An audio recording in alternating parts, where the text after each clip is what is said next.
No jūnija Latvijas apceļotājiem, kuri vēlēsies apmeklēt Raunas Staburagu, jāņem vērā, ka pie tā esošā autostāvvieta būs par maksu. Raunas Staburags ir Smiltenes novada populārākā apskates vieta. Pēc mūsu datiem 16,000 cilvēku gadā viņi apmeklē, kas, protams, uzliek arī slodzi uz infrastruktūru. Mēs jau gribam, lai mūsu viesi atbrauc un ir smuki, kārtīgi un interesanti.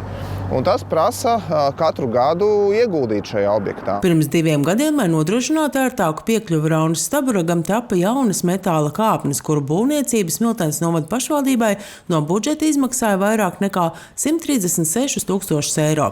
Bet līdzekļi jau ir vajadzīgi arī regulārai teritorijas sakārtošanai.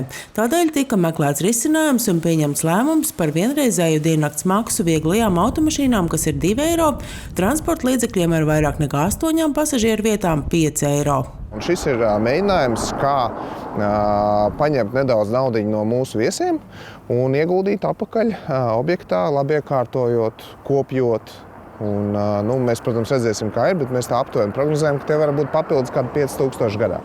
Pirms pieņemt lēmumu novadā tika aicināti savu viedokli izteikt arī iedzīvotāji, un jāteic, ka šī ziņa par maksas stāvvietas ieviešanu netika vērtēta viennozīmīgi. Pilnīgi noteikti var ļoti saprast iedzīvotājus, jo man bija viss tās pašas emocijas. Tā, ka man pateica, ka mēs te gribam likt uz stāvlaukumu tos 2 eiro. Pirmais bija, kā tad tā stāvlaukums ir, kāds viņš ir, tad taču nav glauns segums, kā mēs varam prasīt 2 eiro. Labi, ir skaistas kāpnes, jā. Un tāpatās, protams, kāpēc tieši šeit, kāpēc ne Smiltenē, kāpēc ne kaut kur citur. Smiltenes pašvaldība pietiekami liela.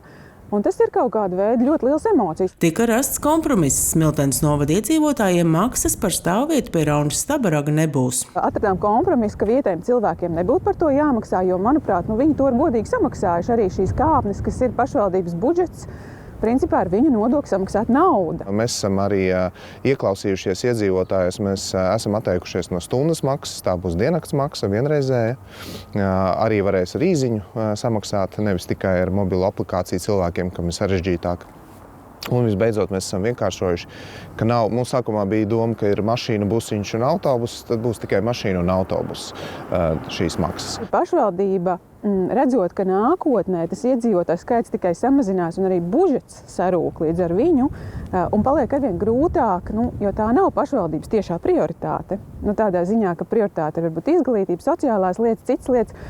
Bet mēs ļoti gribam, lai šeit ir skaisti. Tad patiesībā tie 2 eiro patiešām tā padomājot, vai atteikties no vienas kafijas vai tējas, tas tiešām nav varbūt daudz ceļojot. Mums ir tādi pētījumi arī tieši turismā, kur ieejas maksa praktiski nekad nav iemesls, lai nebrauktu. Tad ieejas maksa, un šeit, ja tas ir par auto novietošanu, tad tas ir tā, kā tam jābūt. Tad vērtība maksā, tāpat kā teātra izrāde, tāpat kā sporta mači. Jāpiebilst, ka arī Raunas pilsdrupu turnī apmeklējums būs par maksu. Tas arī ir objekts smuks, kur jākopj, kur arī ir liela plūsma. Un pēc būtības, mēs tā kā jauniešiem un bērniem līdz 18 gadu pa brīvu, bet pieaugušiem mēs prasīsim 1 eiro. Šobrīd, kad ir saspringta finanšu situācija, gan pašvaldībām, gan valsts institūcijām jārēķinās, ka nāksies kaut vai simboliski maksāt par dabas objektu apmeklējumu. Mēs jau visi apmeklējot šīs vietas, mēs gribam kvalitāti. Mēs gribam, lai tur visi pakāpieni ir vietā, lai tā vieta ir pieejama.